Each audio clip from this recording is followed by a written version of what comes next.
کب آئے گی؟ اور یہ آخری سوال تھا ان کا.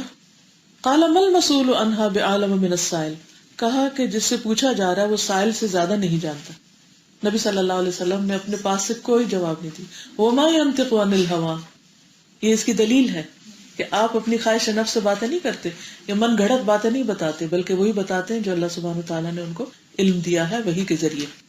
اور یہاں پر آپ دیکھیں کہ اس کے بعد جب انہوں نے یہ نہیں کہا کہ صدقتا، قال فاخبرنی عن اماراتها، مجھے اس کی نشانیاں بتا دیجیے کہ قیامت کی نشانیاں کیا ہیں. قال ان تلد الامۃ ربتها وان ترى الحفاة العراة العالة رعاء الشاة يتطاولون في البنيان ثم انطلق. بس اس کے بعد اس نے کچھ نہیں کہا اور چلا گیا.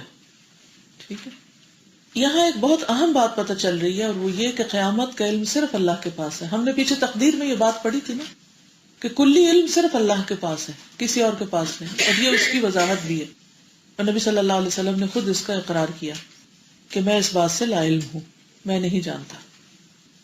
اس لیے اگر کوئی شخص یہ سمجھتا ہو کہ رسول اللہ صلی اللہ علیہ وسلم کے پاس بھی غیب کا علم ہے یا ان کا علم اللہ کے برابر ہے تو یہ شرک ہوگا. اللہ کے علم میں کوئی بھی شریک نہیں. مشرکین مکہ بھی نبی صلی اللہ علیہ وسلم سے سوال کرتے تھے کہ قیامت کب آئے گی. یسألک الناس عن الساعہ، لوگ آپ سے قیامت کے بارے میں پوچھتے ہیں. قل انما علمها عند اللہ، کہہ دیجیے اس کا علم اللہ کے پاس ہے. وما یدریک لعل الساعة تکون قریبا، اور آپ کو کیا معلوم کہ ہو سکتا ہے قیامت قریب ہی ہو. سورۃ الاحزاب آیت نمبر 63.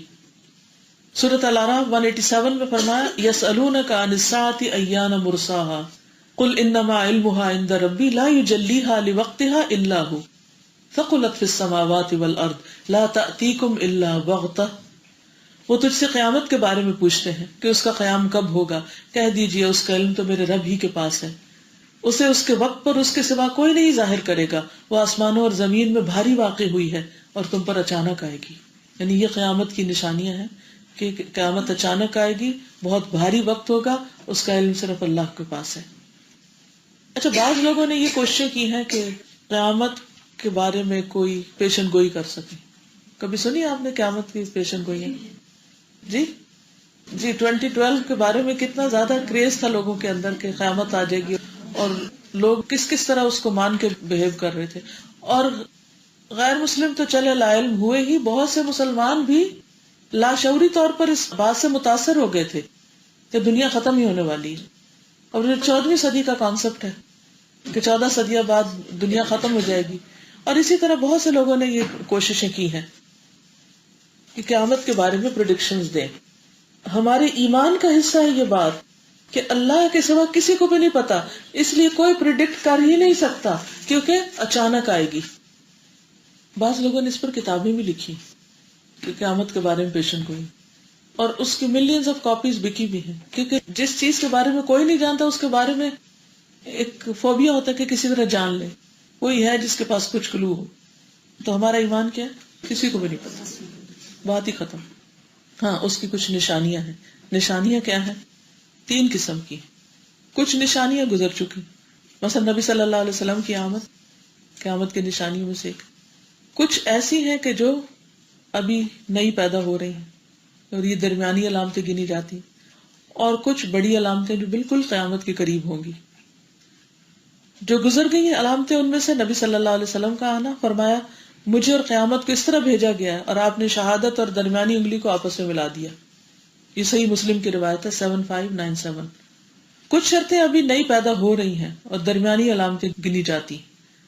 ابو ہریرہ کہتے ہیں کہ ایک اعرابی رسول اللہ صلی اللہ علیہ وسلم کے پاس آیا تو رسول اللہ صلی اللہ علیہ وسلم نے کیا فرمایا؟ جب امانت ضائع ہو جائے تو قیامت کا انتظار کرو. پوچھا اے اللہ کے رسول صلی اللہ علیہ وسلم، اس کا ضائع ہونا کیا ہے؟ فرمایا جب کام نااہل کے سپرد کر دیا جائے تو قیامت کا انتظار کرو. یہ قیامت کی نشانیوں میں سے ایک نشانی. ٹھیک ہے. تیسری چیز، بڑی بڑی نشانیاں جو قیامت کے قریب ظاہر ہوں گی. حذیفہ کہتے ہیں کہ نبی صلی اللہ علیہ وسلم ہمارے پاس تشریف لائے اور ہم باہم گفتگو کر رہے تھے تو آپ نے فرمایا تم کس بات کا تذکرہ کر رہے ہو؟ انہوں نے کہا ہم قیامت کا تذکرہ کر رہے ہیں. آپ نے فرمایا وہ ہرگز قائم نہ ہوگی یہاں تک کہ تم اس سے پہلے 10 علامتیں نہ دیکھ لو. پھر دھوئیں، دجال، دابت الارض، سورج کے مغرب سے طلوع ہونے، عیسیٰ ابن مریم کے نازل ہونے، یاجوج اور ماجوج اور 3 جگہوں سے زمین کے دھسنے، مشرق میں، مغرب میں اور جزیرۃ العرب میں، اور آخر میں یمن سے آگ نکلنے کا ذکر فرمایا جو لوگوں کو جمع ہونے کی طرف لے جائے گی. تو یہ بڑی بڑی علامتیں ہیں. جب یہ ہوں گی تو انتہائی قریب ہوگی قیامت. پھر بھی دن اور ڈیٹ اور تاریخ کسی کو نہیں پتا. لیکن یہاں حدیث جبریل میں کون سی علامتیں بتائی گئی ہیں؟ ان تلد الامۃ ربتها، نمبر 1 کہ لونڈی اپنی مالکن کو جنم دے گی. لونڈی مالکہ کو جنم دے گی. اس کا مطلب کیا بتایا گیا؟ اس کا مطلب یہ بتایا گیا کہ عورت جس لڑکی کو جنم دے گی وہ بیٹی بڑے ہو کر ماں کے اوپر حکمرانی کرنے لگی، اس کو ڈکٹیٹ کرنے لگے گی. یعنی ینگر جنریشن اولڈر جنریشن پر حاوی ہو جائے گی. یہ اس کا سمپل اور عام معنی ہے. آج کل بچے کیا کرتے ہیں؟ ہر دوسری ماں سے پوچھا ان کے ٹین ایج بچے بچیاں کیا کرتے ہیں. وہ بچے ان کے کنٹرول میں ہیں یا ماں باپ ان کے کنٹرول میں ہیں؟ کون کس کو چلا رہا ہے؟ کیونکہ بچے جب 4 لفظ پڑھ لکھ جاتے ہیں تو وہ سمجھتے ہیں کہ ہم زیادہ برینی، ہم زیادہ عقل مند ہیں، اور جو ہم کہتے ہیں وہ صحیح ہے اور ہمارے ماں باپ بیوقوف ہیں. ہم نے عام طور پر اس کو جنریشن گیپ کا نام دے دیا کہ کمیونیکیشن گیپ ہے، ایک دوسرے کو سمجھتے نہیں. ورنہ بات یہ ہے کہ پیدا کس نے کیا تھا، تکلیفیں کس نے اٹھائی، الف با کس نے سکھائی، بولنا کس نے سکھایا، سب کچھ تو ماں نے کیا. اور جب بولنا آ گیا تو ماں کو بیوقوف سمجھنے لگے بچے، یہ تو کچھ جانتی نہیں. ایک معنی یہ کیا گیا. دوسرا یہ معنی بھی کیا گیا ہے کہ ایسا وقت آ جائے گا جب غلاموں کی اولاد حکومت کرنے لگے گی. غلاموں کی اولادیں حاکم بن جائیں گے. مصر میں بھی خاندان غلامہ تھا نا، اور اس کے علاوہ بھی تاریخ میں بہت سے غلام جو ہیں وہ بڑے بڑے عہدوں پر پہنچے.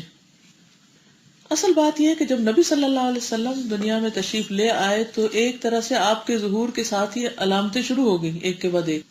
ٹھیک ہے نا؟ تو کچھ چھوٹی علامتیں تھیں اور کچھ بڑی ہوں گی. Is it clear? نبی صلی اللہ علیہ وسلم کا اپنا وجود ایک نشانی تھا قیامت کے آنے کی.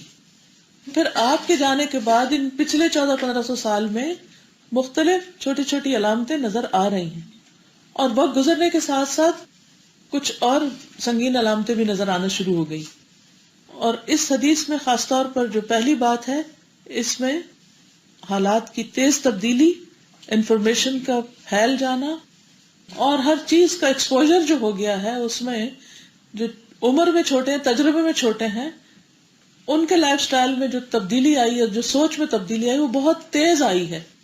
پہلے بڑوں اور بچوں کا اتنا گیپ نہیں ہوتا تھا ذہنی طور پر جتنا اب ہو گیا ہے. الٹ گیا ہے معاملہ ایک طرح سے. اب مثلاً آپ اپنے بچوں سے کچھ بھی چھپا نہیں سکتے. پہلے ماں باپ کہتے تھے بچے یوں پیدا ہوتے ہیں، وہ پیدا ہوتے ہیں.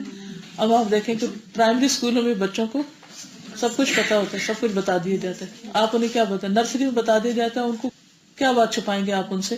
ذرا سے بڑے ہوتے ہیں وہ آپ سے کوئی سوال کرتے ہیں، اگر آپ ان کو اپنی مرضی کا جواب دے، جا کے نیٹ سے، گوگل سے، کتابوں سے، ادھر ادھر سے لوگوں سے ڈھونڈ لیتے ہیں اور وہ آپ کی رائے کو مسترد کر دیتے ہیں. ٹھیک ہے نا؟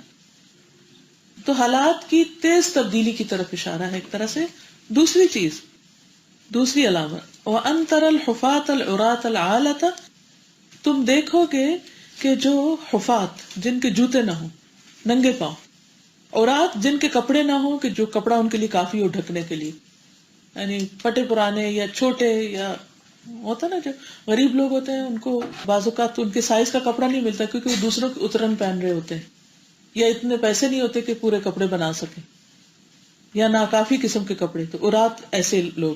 العالیٰ جن کے پاس کچھ نہیں کہ وہ کچھ کھا سکیں، یا گھر نہیں، یا رہنے کی جگہ نہیں، یعنی بس ایسے ہی وہ صحرا نشین لوگ ہیں یا غریب لوگ ہیں کہ جن کی بیسک نیڈز اور نیسیسٹیز بھی پوری نہیں ہوتی. ان کا حال کیا ہوا؟ اب ان کے پاس اتنی دولت آ گئی، اچانک ایسی حالات میں تبدیلی آئی کہ یہ بڑی بڑی عمارتیں بنانے میں ایک دوسرے کا مقابلہ کرنے لگے. آپ جا کے دیکھیں مڈل ایسٹ میں، بعض اوقات آپ حیران ہوں گے کہ یعنی خالی پڑی ہیں بلڈنگز. یہ تو میرے اپنے آنکھوں کی دیکھی چیز ہے نا، خالی پڑی ہیں، اور اتنی تعمیر، اور ایک سے ایک بلند عمارت کا مقابلہ ہو رہا ہے. اور یہ سب کچھ کون بنا رہا ہے؟ کن کی طرف سے؟ ان لوگوں کی طرف سے جن کے پاس 1 سینچری پیچھے آپ چلے جائیں تو حالات بالکل کچھ اور تھے. تو یتطاولون فی البنیان. رسول اللہ صلی اللہ علیہ وسلم نے فرمایا، اللہ کی قسم میں تمہارے فقر سے نہیں ڈرتا، اس بات سے ڈرتا ہوں کہ دنیا تم پہ کشادہ کر دی جائے گی، جس طرح پہلے لوگوں پہ دنیا کشادہ کی گئی، تو تم ایک دوسرے سے آگے بڑھنے لگو گے، مقابلے کرنے لگو گے، جس طرح وہ ایک دوسرے سے آگے بڑھنے لگے، اور وہ تمہیں غافل کر دے گی جس طرح ان لوگوں کو غافل کر دیا۔ یہ صحیح بخاری کی روایت ہے 6425۔ عمارتوں میں مقابلے، اور پھر گھروں کے اندر سجاوٹوں میں مقابلے۔ نبی صلی اللہ علیہ وسلم نے فرمایا قیامت اس وقت تک قائم نہیں ہوگی جب تک لوگ اپنے گھروں کو اسٹیج کی طرح مزین نہ کر لیں گے۔ جیسے اسٹیج ہوتا ہے نا، سجایا جاتا ہے، اور وہ رہنے کی جگہ نہیں ہوتی ہے وہاں، وہ ایک وقتی ایک ہوتا ہے نا کہ اسٹیج پہ آ کے لوگ ڈیکوریشنز کرتے ہیں، اور پھر اس کے بعد جب وہ فنکشن ختم ہوتا ہے تو سارا کچھ ہٹا دیا جاتا ہے، تو ان کے گھر اس طرح نظر آنے لگے۔ اور آپ دیکھیں کہ فی زمانہ گھر کی تعمیر پہ شاید اتنا خرچ نہیں آتا ہے جتنا اس کے ڈیکور پہ آتا ہے۔ تو یہ بھی قیامت کی علامتوں میں سے ایک علامت بتائی گئی۔ تو یہ دو بڑی علامتیں اس حدیث میں ہمیں بتائی گئی ہیں، اور دونوں کس چیز کی طرف اشارہ کر رہی ہیں؟ حالات کی تیز تبدیلی کی طرف۔ اور انفارمیشن ٹیکنالوجی کی وجہ سے جتنی تبدیلی دنیا میں آئی ہے اتنی اس سے پہلے کبھی نہیں ہوئی تھی، یعنی کمیونیکیشن کا دور ہے نا، تو اس کمیونیکیشن کی تیز رفتاری کی وجہ سے لوگوں کے مائنڈ سیٹ چینج ہو گئے، لوگوں کی اپروچ بدل گئی، ذہنیتیں بدل گئی۔